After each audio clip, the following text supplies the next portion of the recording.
Assalamualaikum, Bu Nurul, gimana kabarnya? Waalaikumsalam Ibu, Alhamdulillah hari ini saya sehat. Ibu sendiri sehat? Alhamdulillah sehat Bu Nurul.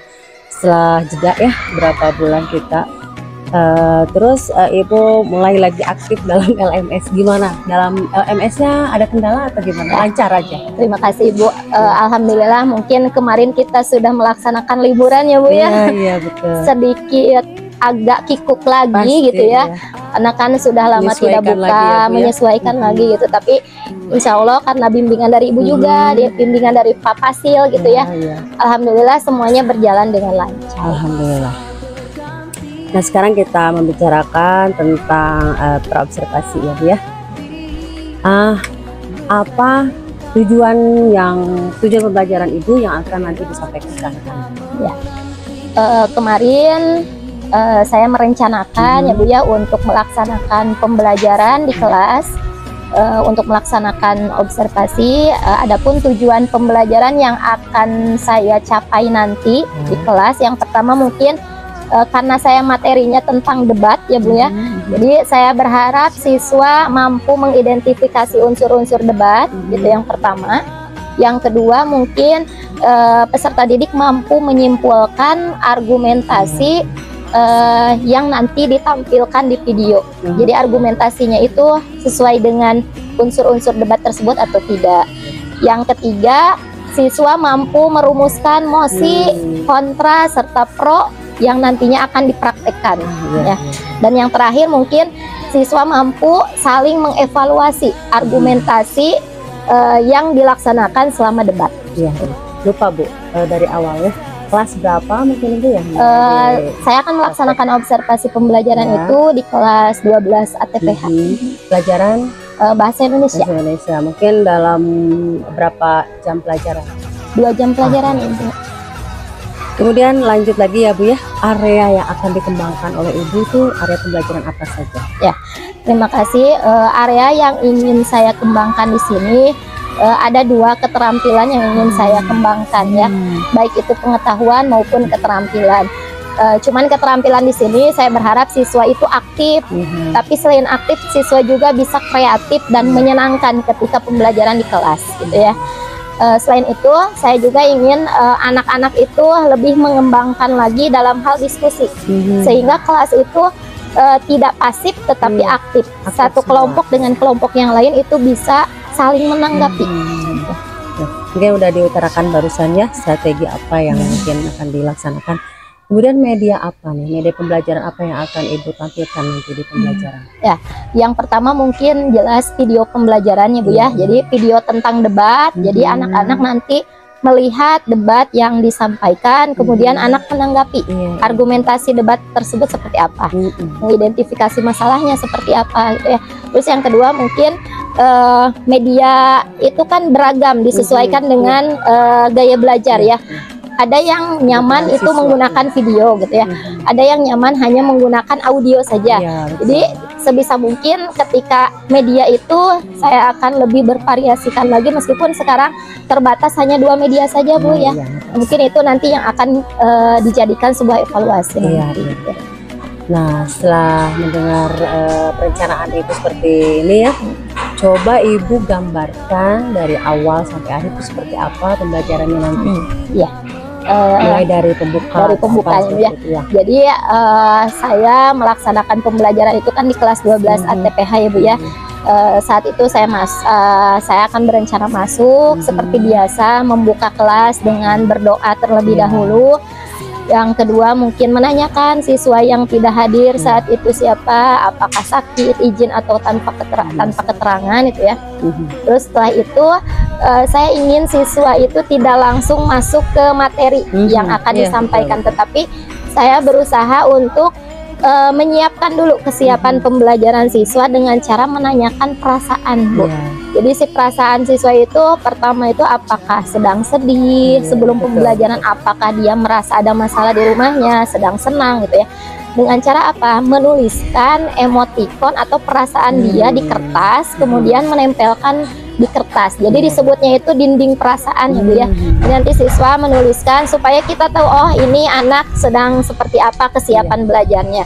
Terus di sana juga termasuk dia senangnya belajar dengan apa? Apakah visual, audio, untuk mengelompokkan nanti di kelompok gitu ya. Supaya nanti berjalan lancar ya. Dalam.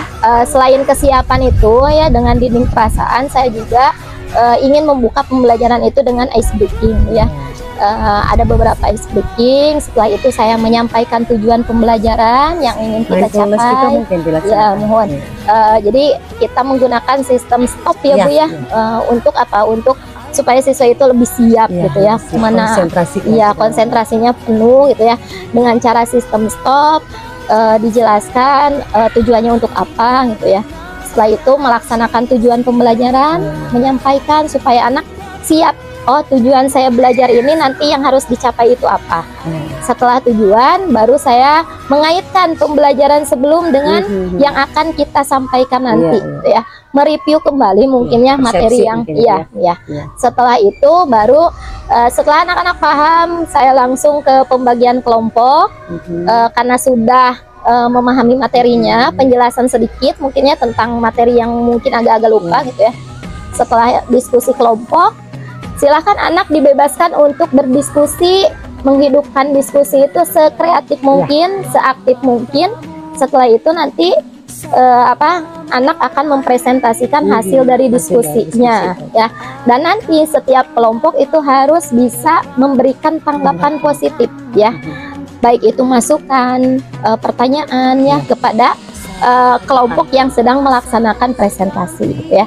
Setelah itu di akhir pembelajaran mungkin ya, saya mengapresiasi setiap kelompok yang sudah berani tampil dengan bagus, dengan cara memberikan sebuah reward untuk kelompok yang memang benar-benar aktif ketika pembelajarannya.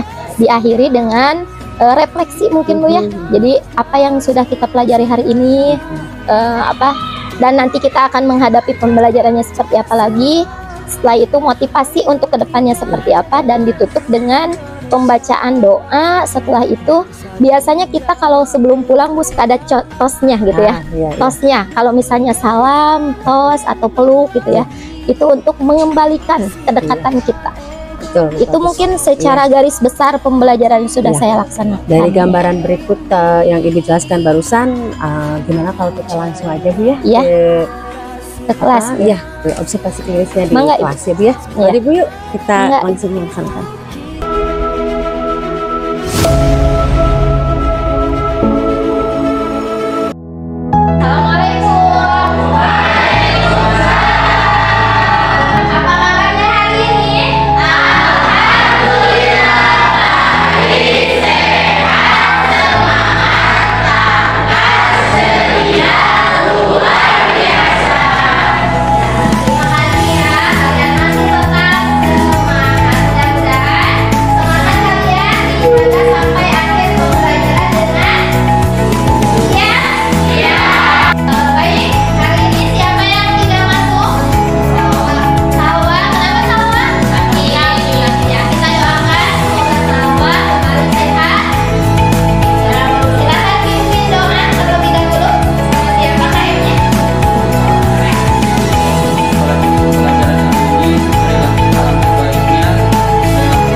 Alhamdulillah ya Bu ya. Tadi habis dari apa namanya observasi di kelas. Iya Ibu, Alhamdulillah alhamdulillah. lancar ya. Alhamdulillah Ibu lancar tadi. Iya ya. Dari dilihat dari anak tadi ya Bu ya. Mulai dari keaktifan siswa terlihat ya Bu ya. Kemudian tujuan pembelajaran disampaikan dengan baik dan juga metode diskusi kelompok berjalan dengan baik. Kemudian pengelolaan kelas Ibu alhamdulillah berjalan dengan baik juga. Nah, dari kegiatan semua itu apa kira-kira yang harus diperbaiki oleh Ibu? Mungkin dari bagian mana mungkin ya? Ya, boleh. Alhamdulillah Ibu ya, tadi atas mungkin tidak terlepas dari saran dari Ibu juga. Kemarin kita melaksanakan praobservasi dan alhamdulillah apa yang saran-saran dari Ibu kemarin disampaikan sebisa mungkin saya laksanakan tuh ya. Tetapi mungkin setiap pembelajaran pasti ada aja ya Bu ya. Pasti ada aja gitu yang harus diperbaiki. Mungkin nanti untuk perbaikan kedepannya saya lebih menyiapkan lagi berbagai metode pembelajaran yang disesuaikan dengan karakter anak gitu ya, sesuai dengan kebutuhan anak gitu ya. Kemudian ini Bu, rencana tindak lanjut ke depannya itu seperti apa? Ya, untuk rencana tindak lanjut mungkin yang pertama yang tadi saya akan menyiapkan lebih baik lagi untuk media pembelajaran. Yang kedua mungkin saya lebih mendalami lagi materi sehingga menggunakan bahasa yang lebih mudah dimengerti untuk anak-anak gitu ya, karena kan kebanyakan bahasa buku itu tidak semua bisa diterima dengan baik oleh anak-anak. Bagaimana kita bisa mengemas bahasanya itu dengan benar-benar bahasa yang dipahami oleh anak ya. Terus dari sisi manajemen waktu mungkin Bu ya. Jadi nanti mungkin untuk manajemen waktu saya akan rencanakan sampai ke presentasi kelompok itu, sampai ke mengapresiasi itu anak-anak sudah sesuai dengan apa yang diperlukan. Bisa menyesuaikan waktunya mungkin ya ke depannya. Nah, hasil dari supervisi klinis saya dari kelas tadi sudah terlihat mungkin ya, dari pembelajaran yang mulai Ibu merencanakannya dari awal sudah terlihat gitu ya. Alhamdulillah Ibu. Kemudian dalam pengelolaan siswanya sudah cukup baik. Mungkin itu tadi ya Bu ya, hal yang harus diperbaiki. Sejauh ini alhamdulillah pembelajaran Ibu sudah bagus. Terus lagi semoga Ibu sebagai model mungkin buat rekan Ibu ke depannya. Nah, cara seperti ini boleh Ibu kasih transfer ke rekan Ibu yang lain supaya mungkin dalam pembelajarannya berbagi pengalaman mungkin Bu ya. Karena sama saya juga berproses gitu Bu ya. Betul. Sama berproses. Iya. Nah, mungkin dari pengalaman Ibu boleh Ibu utarakan seperti inilah, seperti ini gitu ya. Nanti supaya rekan-rekan Ibu juga lebih tertarik lagi, lebih siap lagi dalam memberikan pembelajaran dan juga mungkin termotivasi lagi untuk masuk ke pendidikan guru penggerak lagi. Mungkin ada ya Bu ya, ada sebagian yang sudah tertarik Bu ya mengikuti gitu ya, karena mungkin terlihat praktik baik yang dilaksanakan oleh Bapak Ibu guru yang sudah melaksanakan guru penggerak itu memang sudah sedikit terasa gitu ya. Ada perbedaannya. Ada perbedaan. Nah, mungkin dalam pelaksanaannya Ibu harus lebih konsisten lagi supaya nanti rekannya lebih tertarik lagi dalam pelaksanaan pembelajaran seperti ini. Siap, terima kasih. Terima kasih Ibu atas kerjasamanya. Saya terima kasih pada Ibu. Alhamdulillah berjalan lancar ya Bu ya. Kita belajar